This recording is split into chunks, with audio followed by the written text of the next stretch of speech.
everyone, and welcome to another episode of Little Give. We're excited. We have Sean on today. He has so much value to offer to the audience. Sean, go ahead, introduce yourself. Tell us where you're from. Tell us what you're all about. Thank you, Cindy. My name is Sean Kelley. I'm from South Florida, technically in West Palm Beach, Florida.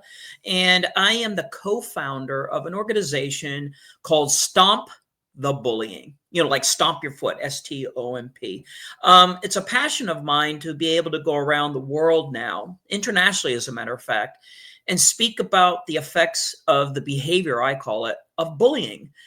And I got to tell you, I'm 62. I'm an international martial arts master instructor.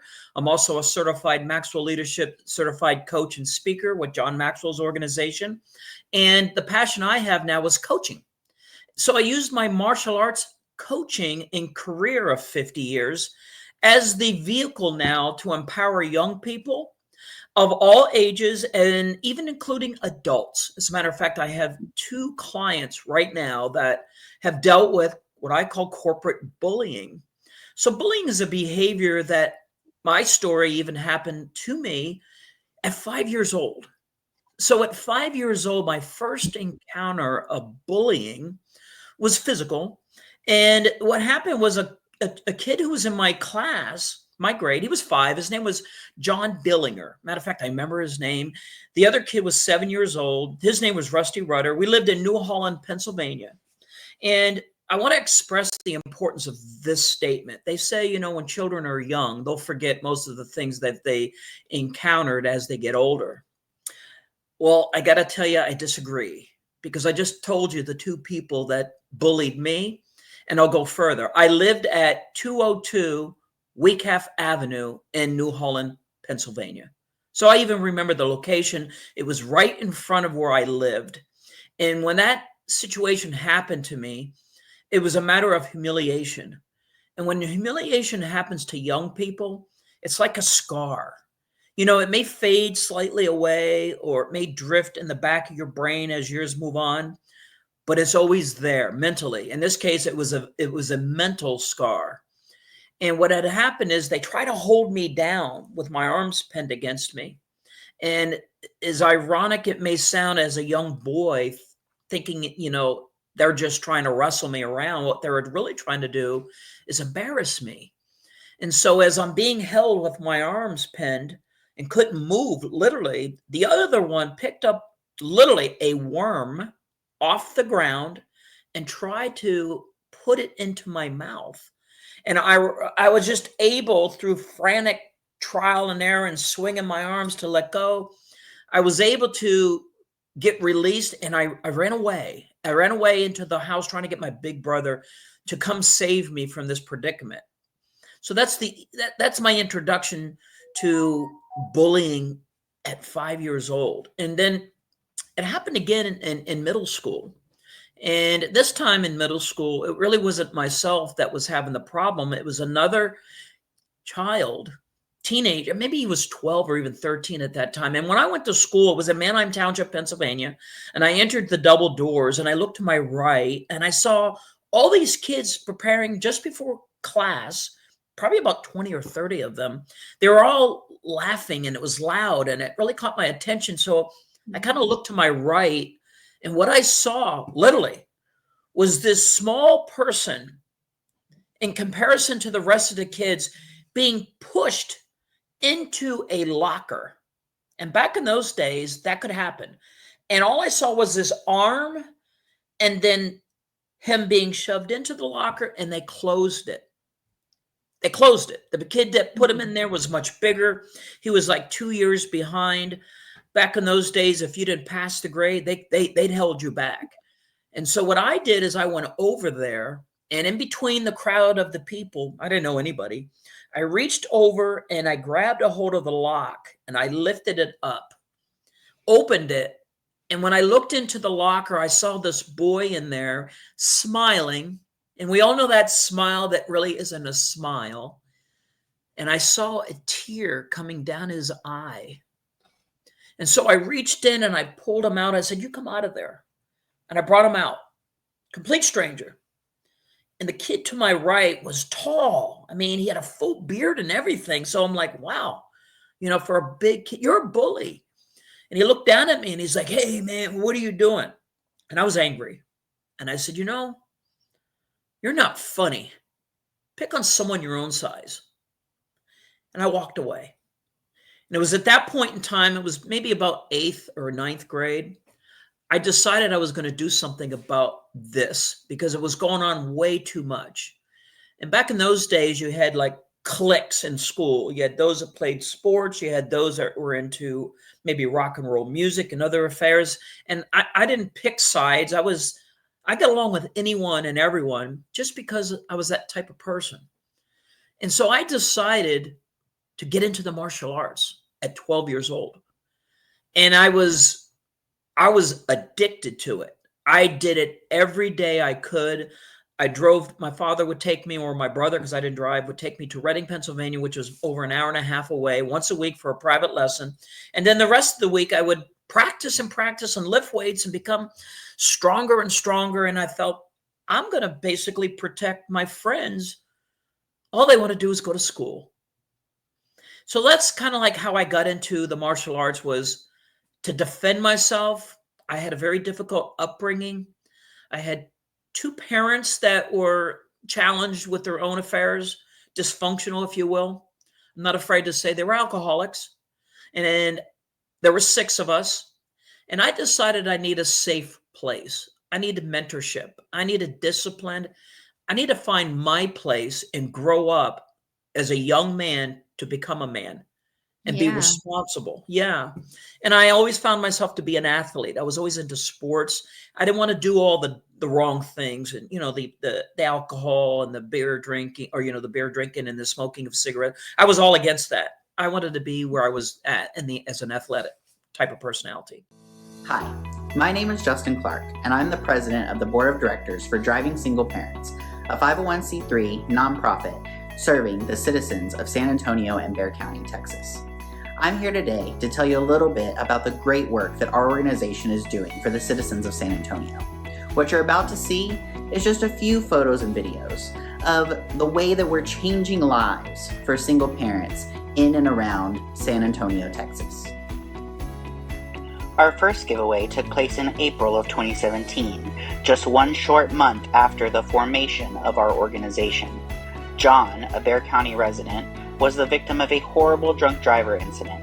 He and his daughter survived the crash, and we were so proud to give our first car to this deserving family. Fast forward to 2020, a very difficult year for nonprofits. We were able to secure 4 vehicles for single parents in need.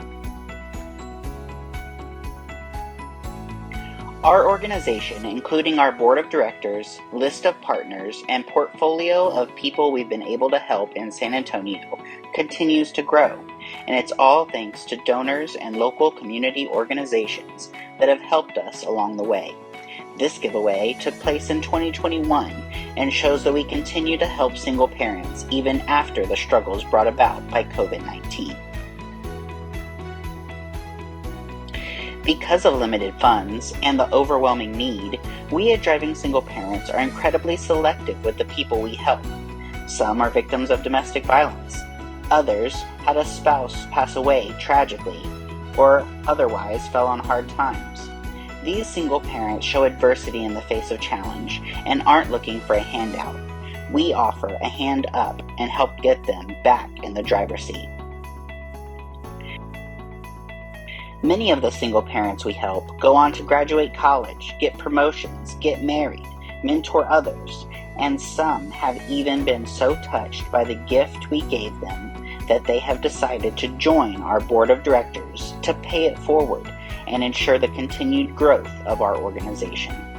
If you would like to help our organization continue to grow and continue to help single parents in need in San Antonio, Texas, and Bexar County, Texas, we would really appreciate your support. Please visit us online at www.drivingsingleparents.org. Thank you. Well, that's good that you were able to stay away from all the bad stuff and channel that, stress into martial arts. That's wonderful. So I think it's really cool whenever we get people on the show who really take their pain and turn it into purpose. And that sounds like what you did. You didn't just sit back and say, woe is me, I was bullied. You actually stood up for not just yourself, but other people. What do you think it is about your personality that made you want to do that? Well, I don't know if you've ever heard of an organization that was based out of New York. It was called the Guardian Angels. It was basically founded in 1979, February 13th, by Curtis Sliwa. I joined that organization in the early 80s when I moved to Florida, around 82, 83. And I was pursuing, my goal was to open a martial arts school. And I did just that around 1985. And I was always somebody that wanted to give back to the community. And I opened up my school, and there was a crisis that took place in South Florida where a young girl she lost her life at 7 years old playing ball in an area of West Palm Beach that was ridden with gang violence, and it became a public outcry. So the organization run by Curtis Sliwa was brought into West Palm Beach, and it became all over the news, and they were looking for volunteers, people to get involved to help the community feel safer and become more toward crime prevention, if you will. And one of the requirements to be a Guardian Angel member was martial arts training. Well, I volunteered my services, not only in my school, but also as an instructor to be a part of that. So I really got into community service, and I still do that. I believe in serving my community. And that was the direction I wanted to take on, no matter what the service that I would and could provide. And as far as the Stomp the Bullying launch, that happened in 2011. And here's why. I became a father, and my daughter became a victim of bullying. And that was the time that I said, guess what? Wrong child. And I basically was called into the school.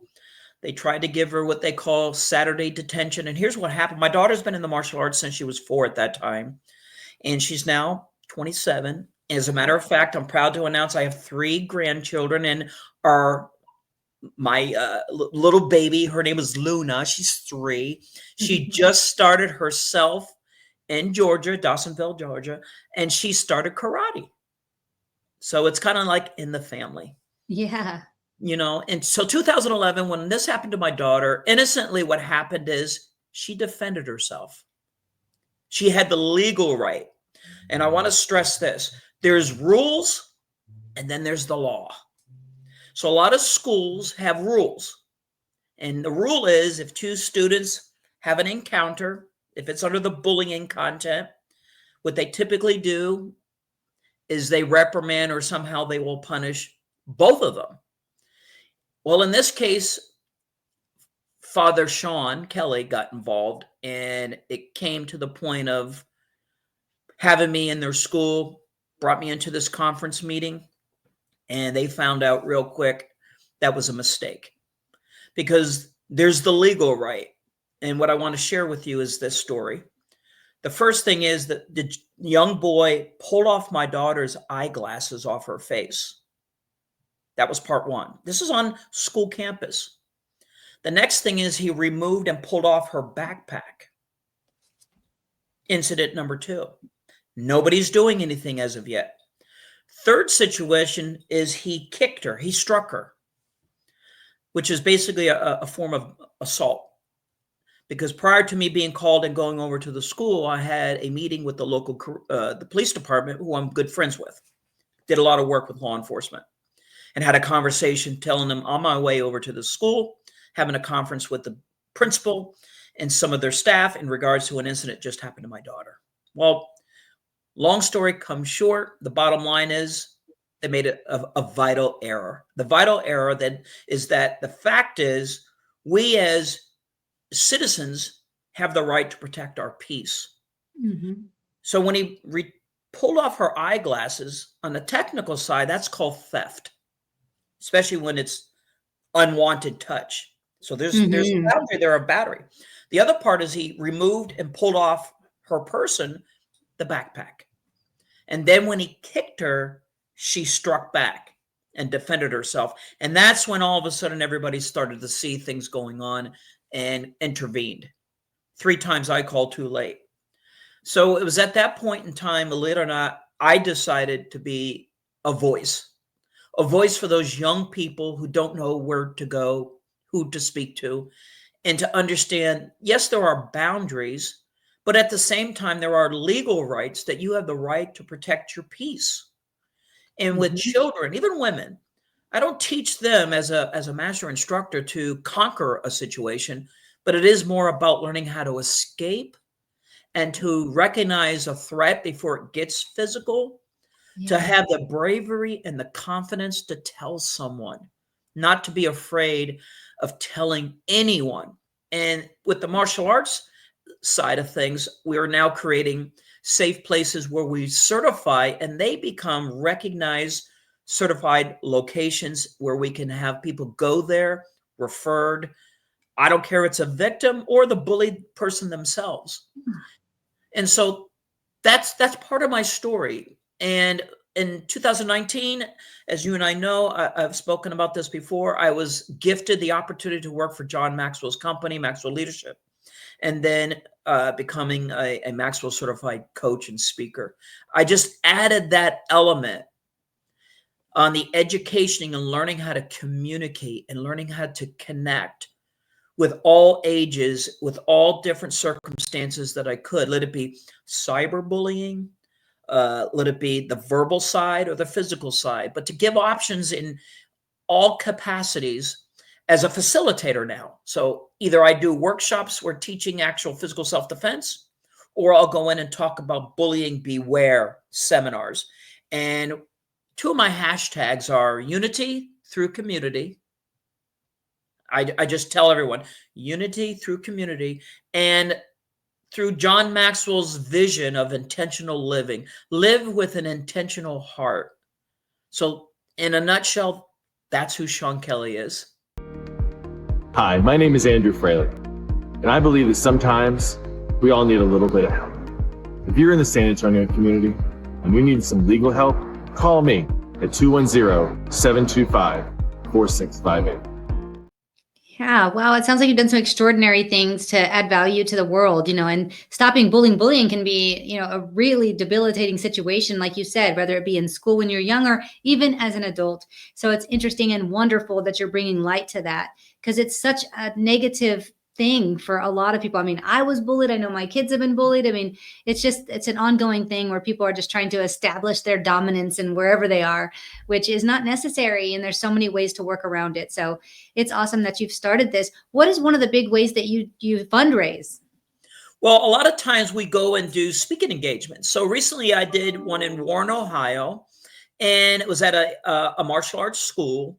And we talked about even with children with challenges, even though that the martial arts is a physical, but the social skills and the social climate, especially since COVID, people are now starting to come back together. We want everyone in the martial arts communities, and it's now a huge business, not only on a hobby, but as a professional place to go and feel safe. Let it be for fitness, let it be for health, let it be for your wellness at all ages. So what do I do now is basically we go and do speaking engagements at civic groups, Girl Scouts of America, Boy Scouts, corporate America, martial arts studios, church groups, anywhere that they want to talk on the subject or bring a higher level of awareness to the education about bullying and learning, especially at the young age, that it's not an acceptable behavior and it should not be excused. It should not be endorsed. And as adults, facilitators, teachers, we should recognize all the small signs that start to take place, and usually it's with the words they use. So we try to use the value of positive words. Yes, sir. No, sir. Thank you. You're welcome. Anything that puts out kindness and gratitude.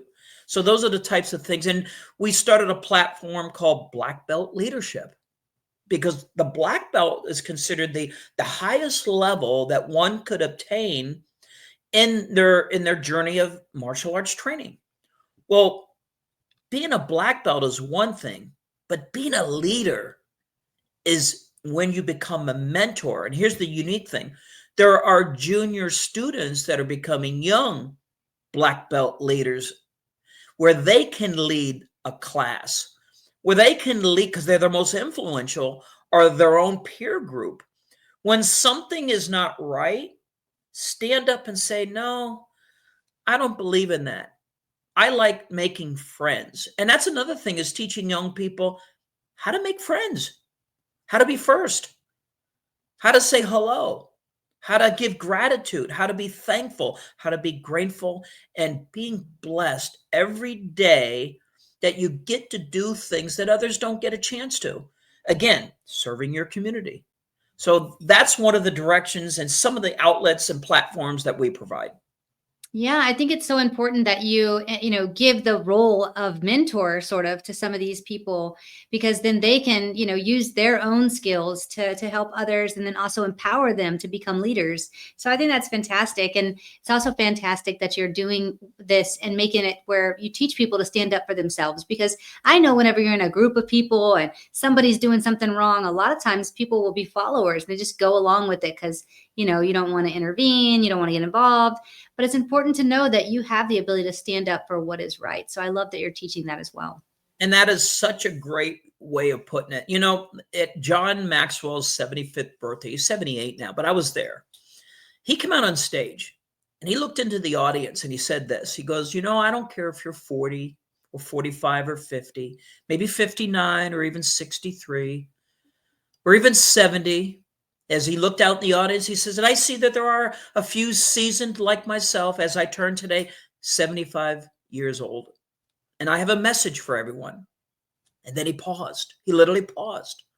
And he looked off to the left. And then he scanned over to the right, back to the center. He wanted everyone to pay attention to what was about to be said.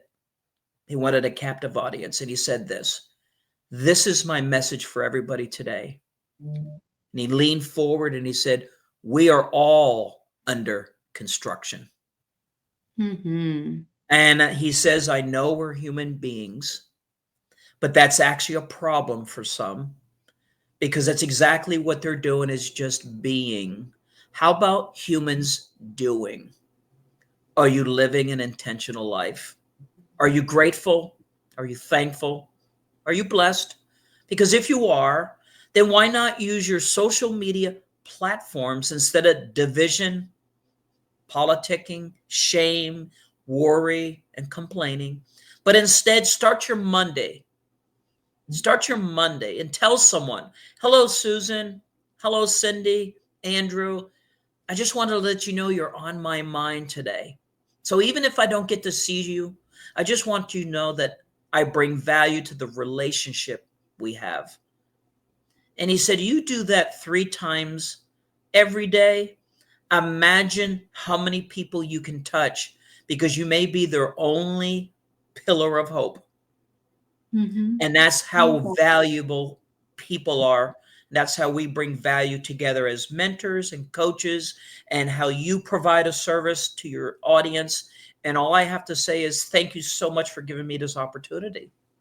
Oh, absolutely. I love how John Maxwell said we're under construction. And I think that's such a cool thing. Some people feel like I'm never going to get this done. I'm never going to. And to me, it's like, man, if I'm still learning and I'm still reading and I'm still connecting and I'm still doing all these things, like I'm still under construction, I'm still learning every day. And I think that's one of the most exciting and wonderful things about having the air in my lungs that I have at this moment, is always being under construction and always being willing to see it differently and always learning and growing and changing. So I love that you shared that with the audience today. Thank you so much. What's unique is I'm so proud of this next situation. I'm going to tell you, we just had our annual conference, the IMC in Orlando last week.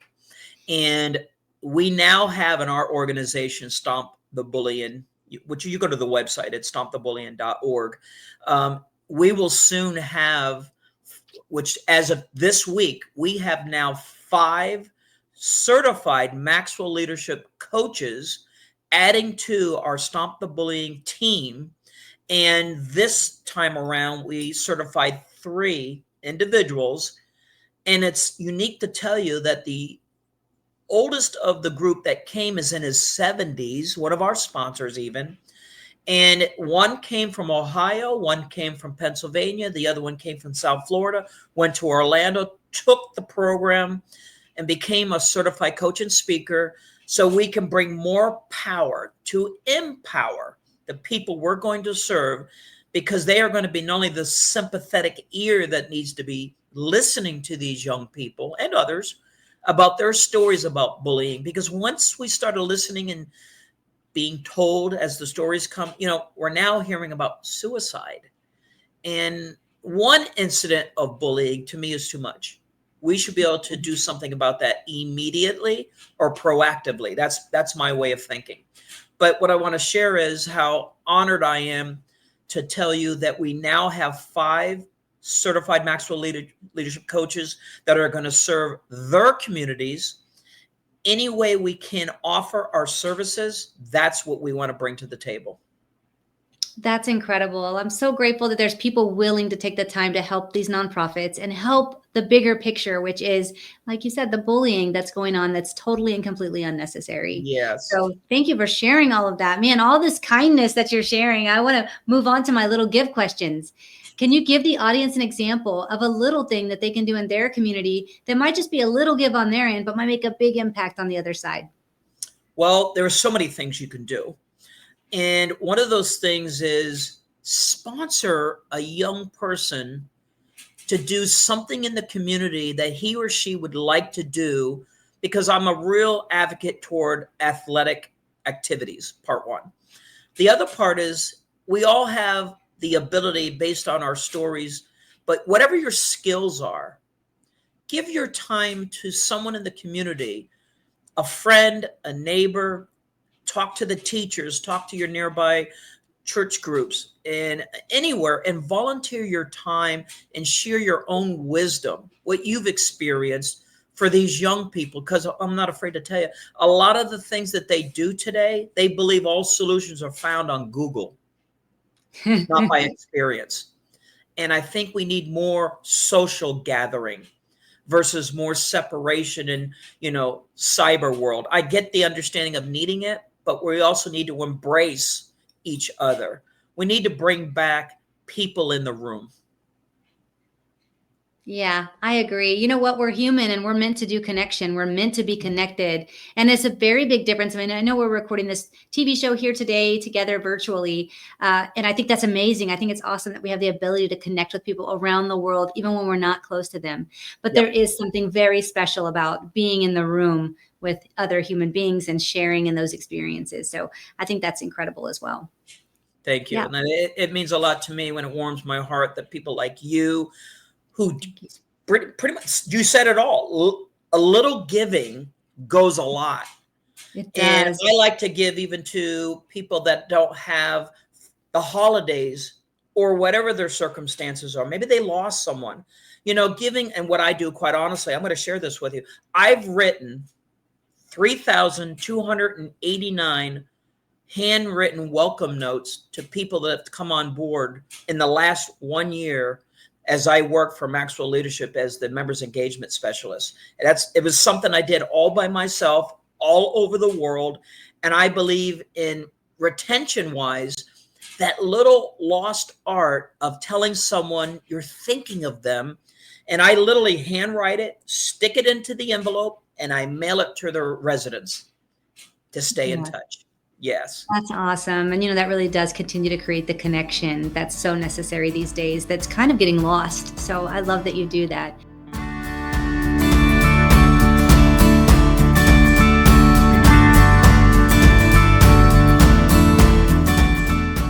What about, can you give the audience an example of a time in your life where somebody did something little for you that might have just been a little give on their end, but really made an impact on you and in your life? There's been a lot of those situations, and I keep referring back to my relationship with this organization that I'm working for. I started off in 2019 as the manager for their fulfillment department with Maxwell Leadership. And I had one of my supervisors in the chain of events come to me one day and he said, "Hey, we think that you might fit a role that we're opening up." And this is a year ago. "Because you're such a social butterfly," he goes, "we're going to get you certified as a gift from the company because we see value in you, which is going to be the addition of the value." He says, "But we're the kind of people that when we value someone, we want it to multiply to those that you're going to be in touch with, that you're going to engage with." And they gave me the opportunity to become certified in 2023. And I went through the program. And not only did I go through the program, I learned so much more about connecting and coaching and speaking and how to network and how to make a difference in communities. And now what I do in South Florida, because there's an area that I started working and partnering up with, is a local private school that is 80% Hispanic. And I'm now working with them and working with their staff as well as the students, not only on the bullying, but also on the personal protection side of things, being female, but using my coaching education through the Maxwell gift that was given to me through them. And the reason I say it was a gift, because it was something I wanted, but I couldn't at that time afford the investment. And so what happened there, like, we're going to gift you this because we know it's going to multiply because you're the kind of guy who's in the community serving. And that's exactly what I'm doing with this. That's the gift that stands out the most right now at the time and where I am in my life, because I am so passionate about helping people of all ages, of all backgrounds, no matter where you're from. If they can't reach me through our Facebook page, which is the Stomp the Bullying page, they can reach to me at the number that's on the QR. And I've mentored people, I mean, just by phone calls or by emails. It's, Sean Kelley at stompthebullying.org. Kelley is spelled Kelley. You use my first initial S in front of my name, and you can get back in touch with me or call me direct. I'm always willing to try to guide people or point people in the right direction, especially when it comes to coaching. And because I now have a very large network in the coaching industry, we can help people that are even bilingual. So that's the gift that stands out that was given to me. And now I feel obligated to serve others. I love it. Thank you so much for sharing all of that. Oh my goodness. You've been such a great guest today. Thank you very much for being on. And everybody who's out there watching today, he gave you all the details on where to reach him and get involved with that incredible nonprofit. If that nonprofit really spoke to you today, I want you to go to their website, find out more. And if you can, make a donation. $1 or $5 multiplied by the many, many people we have watching this episode today will make a huge, huge impact to this nonprofit. So thank you all so much for watching. And Sean, thank you so much for being a part of our episode today. We look forward to following your story from here on out. If you enjoyed this episode of Little Give, head on over to our website at littlegive.com. You'll be able to find all the information about previous episodes and past guests that we've had on. If you or someone you know would like to be a guest on Little Give, all the information is also on the website. And if you have a nonprofit that you love and would like to recommend be on the show, all of that information is also on the website. We really appreciate you watching today, and we can't wait to see you again next week.